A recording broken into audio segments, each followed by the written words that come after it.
Gravity Falls, a show of humor, mystery, and casual viewing. Unless you're me. My name is Christian. You're probably wondering why I'm dressed as Tipper Pines and about to rewatch the entire series.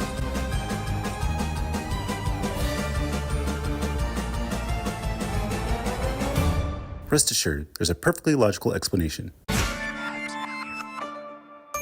And that wraps up season 1, and then we move on to season 2 with Scary-Oke. And right off the bat, we pick up right where we left off with the previous episode of Grandma Stan turning on the portal. Also, Stan reveals that he's been working on the universal portal for over 30 years, and he puts on a 6-finger glove, hinting at the fact that he must have belonged to someone with 6 fingers. And because of that, it sends out a bunch of electronic signals, which get picked up by local government agents. And that's where we're introduced to the characters of Agent Powers and Agent Trigger. And they'll definitely become sort of antagonists throughout the first half of season 2. But the main premise of the show is that Grandma Stan wants to celebrate the grand reopening of the Mystery Shack by throwing a big party for the whole town. And Stan ends up returning the journal to Dipper. And we kind of cut to a scene of Stan using the clone copy machine to copy all the pages of the journal. So even though he returned the journal to Dipper, he's still kind of using all of his secrets to figure out what's going on with the portal. So I thought that was a really good scene. We also get a quick glimpse inside the journal of the right side of the symbol for the Society of the Blind Eye, which will definitely become more important in a later episode. And then we also get a quick scene of Dipper with his kind of conspiracy board of like all the mysteries going on in the town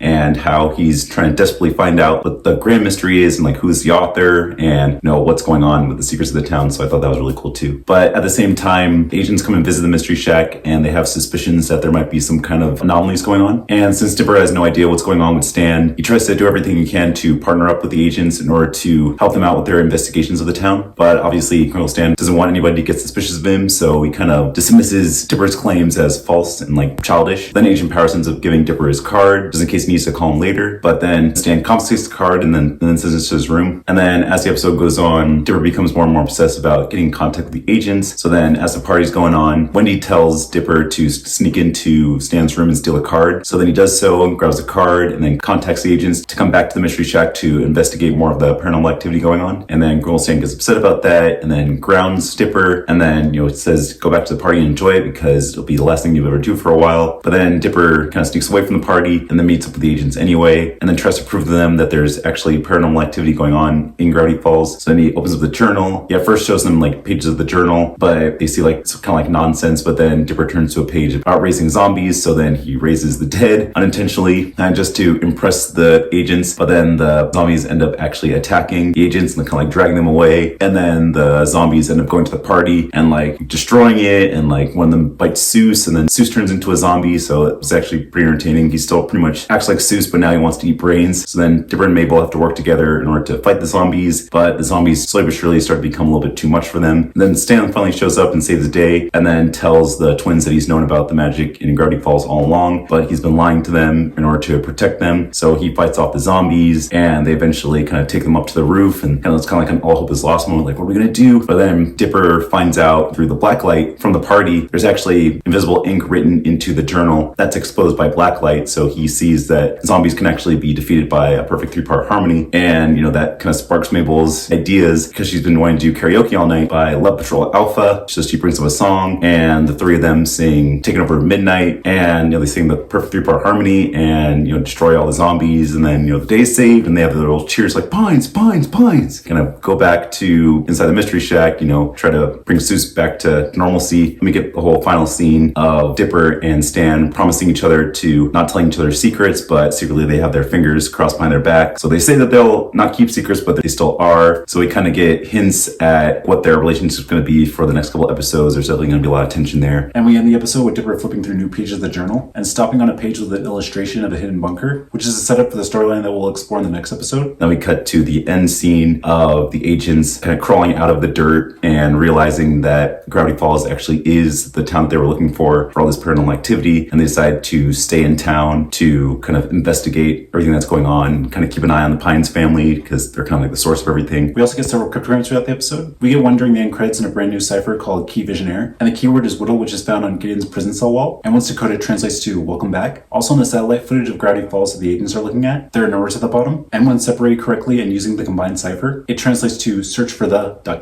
Also on the bottom of Dipper's big mystery board, written on the board frame itself, there's a cryptogram that translates to why is Wendy so perfect? Also on Agent Powers' card, there's a number at the bottom, and and after using the A1Z26 cipher, it translates to flag. Also in Dipper's journal in the leprechaun section, we get 2 cryptograms, and both are written in Caesar cipher, and the first one translates to watch out, and the second one translates to kill me please. Also in the page section revealed at the end of the episode, we get 2 sequences of numbers, and after being put through all the ciphers, it translates to the man downstairs is very clever, and can he hide his plans forever? So yeah, definitely a great start to season 2, and definitely sets up a lot of things in motion for what's going to be happening for the rest of the series, and kind of sets up all the tension between the characters and like how it's eventually going to explode as we get to the mid-season finale.